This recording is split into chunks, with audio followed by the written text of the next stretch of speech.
Hello दोस्तों, स्वागत है आप सभी का आपके अपने YouTube channel target UP board exams पर। आज हम क्लास 10 के मैथ्स का एक्सरसाइज 4.1 का क्वेश्चन को सॉल्व करेंगे और जो इसमें बेसिक थ्योरी दी गई है उसको समझने का कोशिश करेंगे। तो देखिएगा प्रश्नावली 4.1। प्रश्नावली का नाम है द्विघात समीकरण। तो सबसे पहले हम समझ लेते हैं कि द्विघात समीकरण किसे कहते हैं। तो वह समीकरण जिसमें चर यक्स की अधिकतम घात 2 हो उसे द्विघात समीकरण कहते हैं।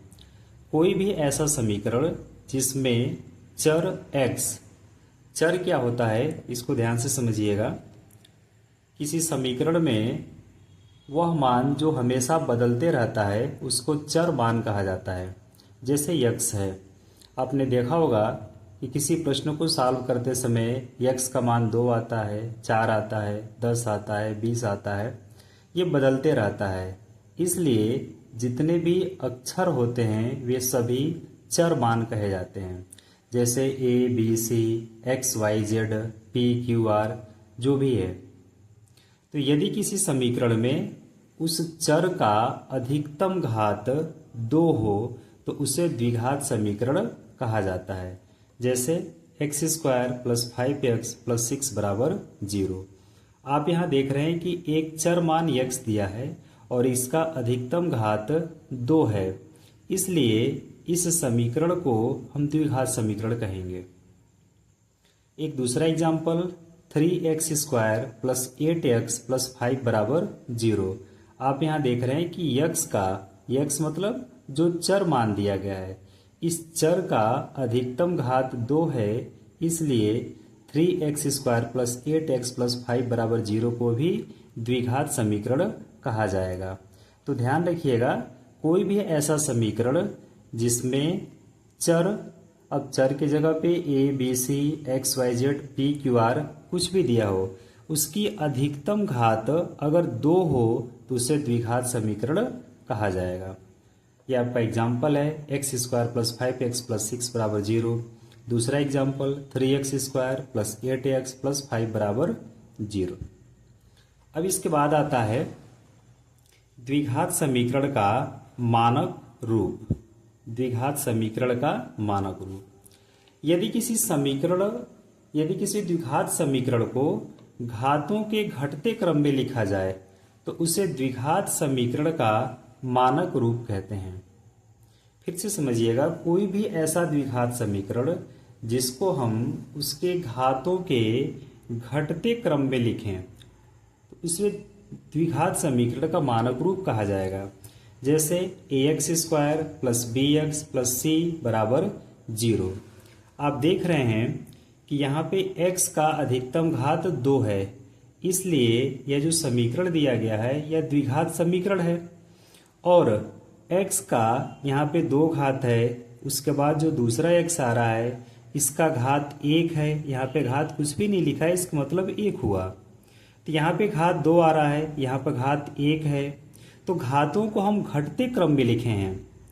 प्लस c बराबर 0, इसलिए ये जो समीकरण का रूप दिया गया है यह द्विघात समीकरण का मानक रूप कहा जाएगा। उम्मीद करता हूं आपको ये समझ आ रहा होगा। तो अब आइए हम प्रश्न पे चलते हैं कि प्रश्न क्या दिया गया है। तो प्रश्न संख्या 1 दिया है कि जांच कीजिए कि क्या निम्न द्विघात समीकरण हैं। अब इसको हम कैसे जांच करेंगे, तो यह जो आपका प्रश्न दिया गया है इसको हम हल करेंगे। हल करने के बाद यदि इसका अधिकतम घात 2 आता है तो यह द्विघात समीकरण होगा। अगर अधिकतम घात 2 नहीं आता है तो यह द्विघात समीकरण नहीं होगा। अब कैसे हल करेंगे, ध्यान से देखिएगा। आप यहाँ देख रहे हैं कि लिखा है कि x प्लस 1 का होल स्क्वायर बराबर 2 इंटू एक्स माइनस 3। तो x प्लस 1 का होल स्क्वायर दिया है। आपने इसके पहले एक फार्मूला पढ़ा होगा कि a प्लस बी का होल स्क्वायर बराबर, ये आपका होता है a square plus B square plus 2 A B. आपने फार्मूला अवश्य पढ़ा होगा, ए प्लस बी का होल स्क्वायर बराबर A square plus B square plus 2ab। तो अगर हम इसके तुलना करें इससे, तो आप देख रहे हैं कि ए की जगह पे x है और b की जगह पे 1 है, तो इसका हम विस्तार करेंगे। ये आपका a हो जाएगा और ये b हो जाएगा। तो फार्मूले में क्या लिखा है कि ए स्क्वायर यानी a की जगह पे x है, तो ये आपका हो गया x square plus B square, B की जगह पे 1 है, तो ये आपका हो जाएगा 1 का स्क्वायर प्लस 2ab, 2 इंटू ए की जगह पे x और b की जगह पे 1। ये आपका x प्लस 1 के होल स्क्वायर का विस्तार है।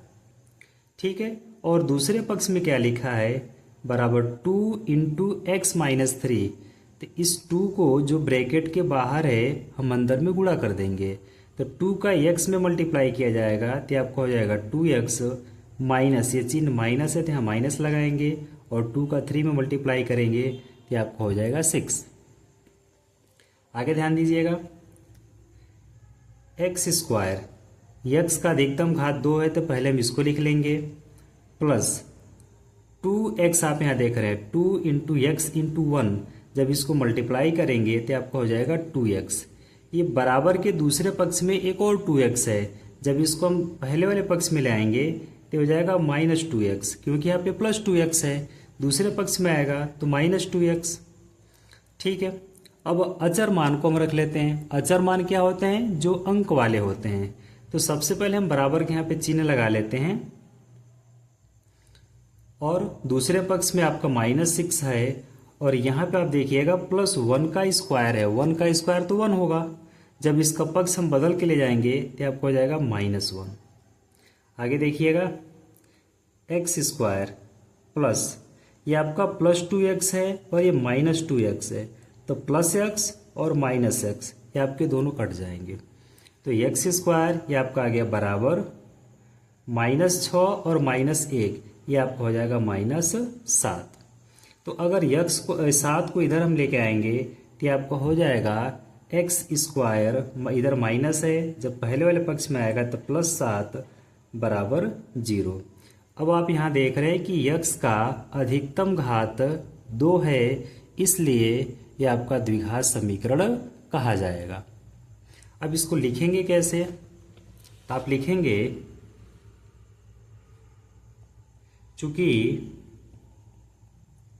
दिए गए समीकरण का हल ax square plus bx plus c बराबर 0 के रूप का है, इसलिए दिया गया समीकरण द्विघात समीकरण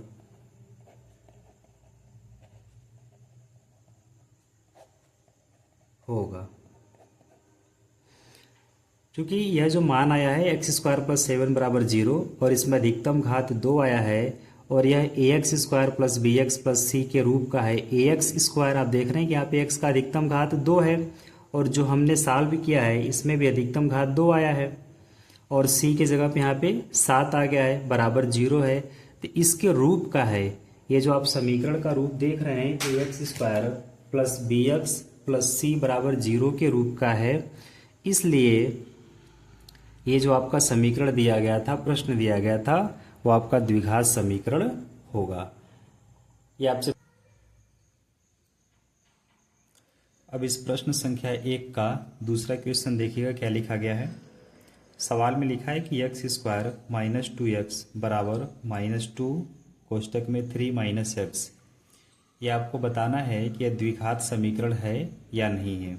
तो सबसे पहले हम इसके दोनों पक्षों को हल कर लेते हैं, और अगर इसमें x का अधिकतम घात 2 आ जाएगा तो यह द्विघात समीकरण होगा। अगर x का अधिकतम घात 2 नहीं आता है तो यह द्विघात समीकरण नहीं होगा।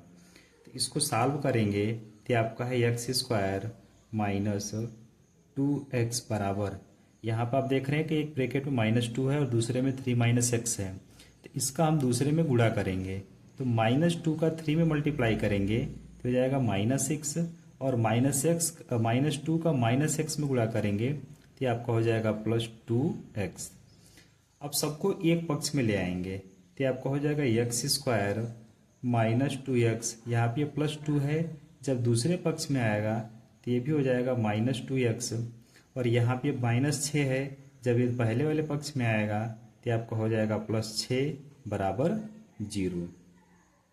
अब हम इसको लिख सकते हैं कि x² -2x और -2x, ये आपका हो जाएगा -4x +6 = 0।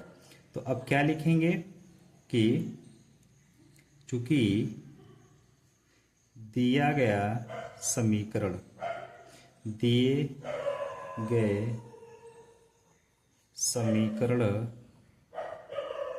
का हल ax² + bx + c = 0 के रूप का है। अब आप इसको मिलाएंगे कैसे कि यह इसके रूप का है कि नहीं है। तो आप ध्यान दीजिएगा, यहाँ पे लिखा है ax² + bx + c। अगर आप तुलना करेंगे तो इसमें भी x² आ रहा है और इसमें भी x² आ रहा है। यहाँ पर इसका गुणांक a है और यहाँ पे इसका गुणांक अगर कुछ भी नहीं दिया है तो 1 हो जाएगा। यहाँ पर है +4bx, x इसमें भी है, x इसमें भी है, यहाँ पर b है, यहाँ पे 4 है, ठीक है। यहाँ पे c है और यहाँ पे 6 है। तो यह जो समीकरण का हल हमें मिला है x² - 4x + 6 = 0, यह ax² + bx + c = 0 के रूप का है। तो अब आप लिखेंगे इसलिए दिया गया समीकरण एक द्विघात समीकरण होगा। यह आपका हो जाएगा इसका आंसर। उम्मीद करते हैं आपको ये पसंद आया है। अगर पसंद आया हो तो वीडियो को लाइक करें, चैनल को सब्सक्राइब करें, और यदि आपका कोई भी डाउट हो तो कमेंट सेक्शन में एक बार अवश्य पूछें। धन्यवाद।